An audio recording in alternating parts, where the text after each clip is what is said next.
हिंदूंच्या कार्यक्रमाला, आमच्या दत्तभक्तांच्या कार्यक्रमाला पोलीस, आम्ही कोणता आचारसंहितेचा भंग केलेला आहे? आम्ही काय केलंय? आम्ही हिंदू आहोत, आमची चूक आहे का?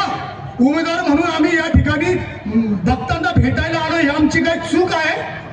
आम्ही देवाचं दर्शन घेतोय, अन्नदान करतोय, हा आमचा धार्मिक कार्यक्रम आहे, आमचा आस्थेचा कार्यक्रम आहे, संविधानाप्रमाणे आम्हाला पूजेचा अधिकार आहे. तुम्ही कसं काय हिरावून घ्याल?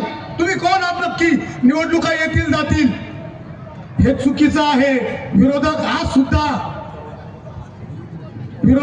सुद्धा चुकीच्या पद्धतीने वागतात, चुकीच्या तक्रारी करतात. मी ह्या मोशी प्राधिकरण, संतनगर मोशी प्राधिकरण नागरिक कृती समितीचा अध्यक्ष या नात्याने मी या सगळ्या 43,000 लोकांच्या वतीने या ठिकाणी या विरोधकांच्या कृतीचा जाहीर निषेध करतो. आणि आमचं हिंदुत्व हे राष्ट्रीयत्व आहे, हे सुप्रीम कोर्टाने सांगितलेलं आहे. आम्ही सगळी इथं